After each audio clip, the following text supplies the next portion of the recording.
Nós estamos de volta com a entrevista com o ministro da Defesa, Celso Amorim, ele que é o convidado especial desse programa que comemora 10 anos do Diplomacia da TV Senado. Ministro, no bloco anterior, eu lhe interrompi, nós falávamos sobre a cooperação e os efeitos dela na integração sul-americana. No passado, diziam os manuais do Exército que a melhor posição de um canhão era voltado para a Argentina. E hoje, como é que é essa realidade? Bom, hoje esse canhão tem que ser capaz de estar voltado para qualquer lugar, menos para os nossos países sul-americanos, porque com ele nós queremos cooperar de tal modo que nunca precise voltar contra eles. Então, até há uma doutrina nova, que não é só do Brasil, de vários, que nós não trabalhamos mais, cada vez, talvez ainda encontre resquícios disso, mas isso está mudando. Nós estamos deixando de trabalhar com essa ideia de hipóteses de emprego, país A, país B. Nós temos que trabalhar com uma estratégia baseada nas capacidades. Quer dizer, o Brasil tem que ter uma capacidade, o país tem que ter uma capacidade a reagir a um ataque, venha ele de onde vier.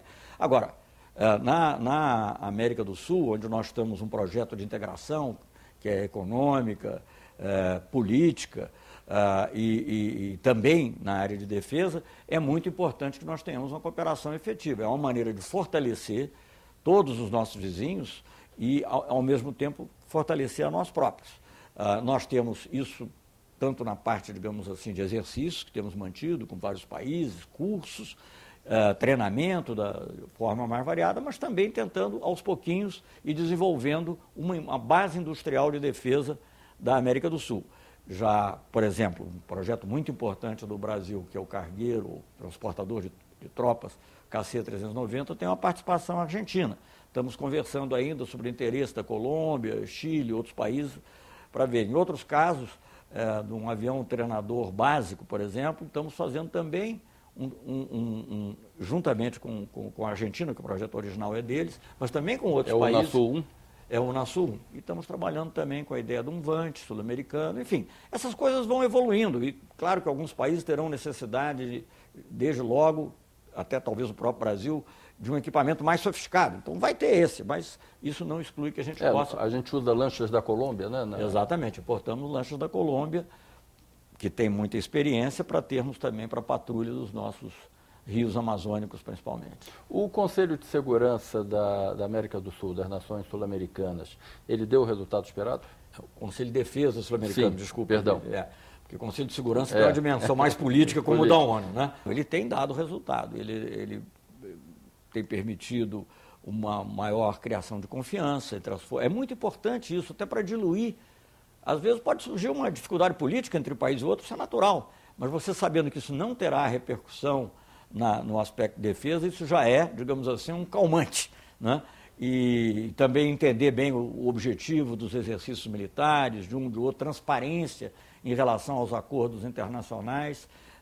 Tudo isso tem ocorrido graças, em parte, não é só, mas em parte, à existência do CDS dentro da UNASUL, do Conselho de Defesa Sul-Americano. Nesse momento de Copa do Mundo, os países, eu sei que o Brasil colocou em operação a Operação Ágata, mas do outro lado da fronteira, os países colaboram também numa questão de segurança? Olha, varia um pouco com a capacidade e disponibilidade de cada um. Essa é uma operação essencialmente brasileira. Nós notificamos e, mais do que isso, oferecemos aos nossos vizinhos a possibilidade de enviar observadores para ver qual é o objetivo do exercício e, em alguns casos, temos obtido até alguma ação conjunta no mesmo período, né? Mas é uma operação essencialmente brasileira, porque visa a Copa do Mundo no Brasil. As Forças Armadas, elas estão envolvidas, principalmente no Rio de Janeiro, com a questão da favela da Maré. Há uma preocupação do governo brasileiro em relação à segurança na Copa, vários líderes mundiais estarão aí. O senhor diria que eventos como esse da Copa e das Olimpíadas, que virá proximamente, eles contribuem para a nossa imagem no exterior ou pode essa sensação de insegurança que a mídia internacional tem propagado prejudica? Olha, você sabe que eu não vou falar da mídia, porque sempre dizem que a gente critica, mas eu não estou criticando, é porque eu acho que isso é assim, é da natureza das coisas, né? Então, é natural que haja digamos, um aumento até das preocupações. As preocupações, a base delas é real, nós temos que cuidar da segurança. E vamos cuidar, né? Eu acho que temos fundamentalmente a segurança pública que é dos estados, sendo acionada, e as Forças Armadas tratarão ou de certos aspectos que são típicos dela, como, por exemplo, controle de explosivos, eventualidades que envolvam o uso de arma química ou biológica, eventualidades muito remotas, mas que nós temos que pensar, radiológicas, etc., defesa do espaço aéreo e força de contingência, para uma situação que realmente, que eu tenho certeza que não ocorrerá, porque a própria presença das Forças Armadas já é uma dissuasão em relação a isso, mas, enfim, se houver uma situação de emergência, para que ela não saia de controle. Mas eu acho que, tenho certeza que depois de passar da Copa do Mundo, todo mundo vai dizer que correu tudo muito bem, o Brasil está de parabéns, inclusive no aspecto de segurança.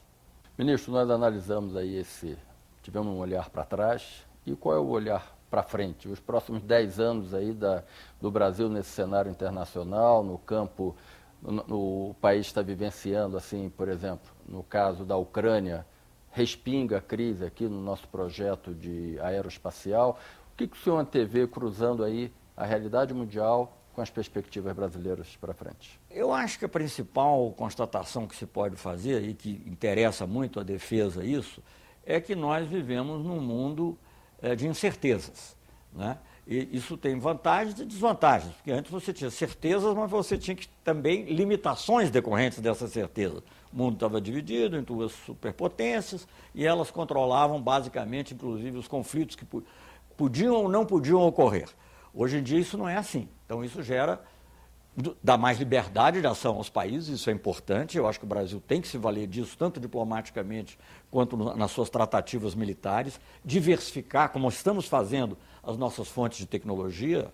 Veja, o FX2 vai ser um projeto do Gripen, NG, porque era, na realidade, o melhor projeto, mas é uma boa coincidência que isso também nos permita diversificar nossas fontes. Estamos conversando muito também com a Rússia, aprofundando sobre a questão de artilharia antiaérea, e continuamos com a cooperação com os Estados Unidos e com a França, com países, Alemanha, países com os quais já temos a cooperação mais tradicional.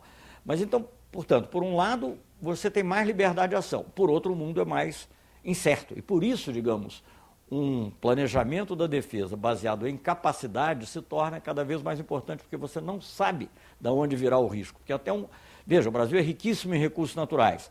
Um conflito entre terceiros sobre recursos naturais pode respingar no Brasil. Então nós temos que ser capazes de nos defender. Daí a preocupação do Atlântico Sul, principalmente a Amazônia. Atlântico Sul, a Amazônia Azul, o submarino, reforçar também os meios de superfície, com a tecnologia nacional também, a corveta Barroso, que vai ser redesenhada em função das necessidades de hoje. Ministro, muito obrigado pela sua presença nesse programa especial de 10 anos do Diplomacia, e você continua com a gente. No próximo bloco, as notícias culturais.